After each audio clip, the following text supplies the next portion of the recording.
Dans le premier épisode de notre podcast qui aborde des sujets de société à travers la pop culture, nous avons parlé de Wunmi Mosaku, l'interprète de Annie dans le film Sinners.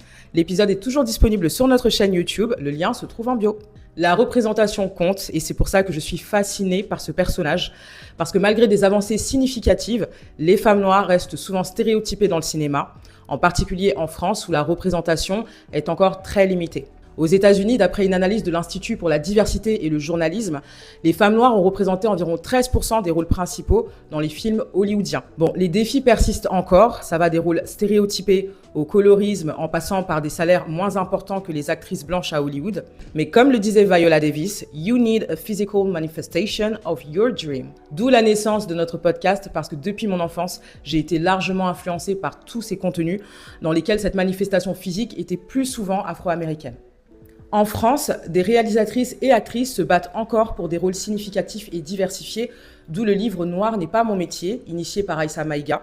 Aux États-Unis, Hattie McDaniels ouvre les portes aux femmes afro-américaines en étant la première femme noire américaine à décrocher un Oscar. Et aujourd'hui, nous avons une ribambelle d'actrices comme Viola Davis ou Lupita Nyong'o, pour ne citer qu'elles, qui ont joué des rôles dans des productions à succès.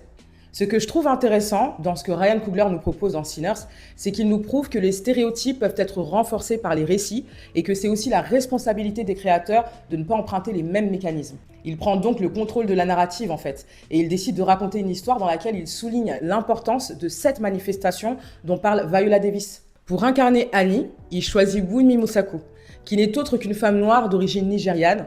Et il y a certes beaucoup de choses à retenir sur Annie, mais encore une fois, on retient dès le début du film qu'elle est belle, curvy, dark skin, et dans une des scènes épiques du film, on peut même dire que Annie, don't wear no panties.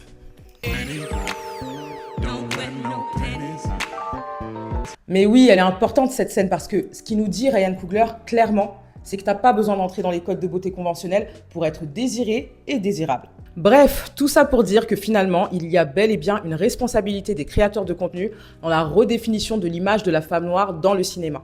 Et d'ailleurs, Issa Rae l'a prouvé à travers Insecure, qui suit les aventures de personnes noires, random, dans lesquelles on peut tous s'identifier. C'est aussi pour ça que certains Afro-Américains sont en guerre contre Tyler Perry ces derniers temps, l'accusant notamment de faire ce qu'ils appellent du traumatic porn, en utilisant les femmes noires comme principal billet. Le chemin est encore long, mais dites-nous ce que vous en pensez en commentaire et surtout si vous avez aimé cette vidéo, n'hésitez pas à partager, à liker et à vous abonner.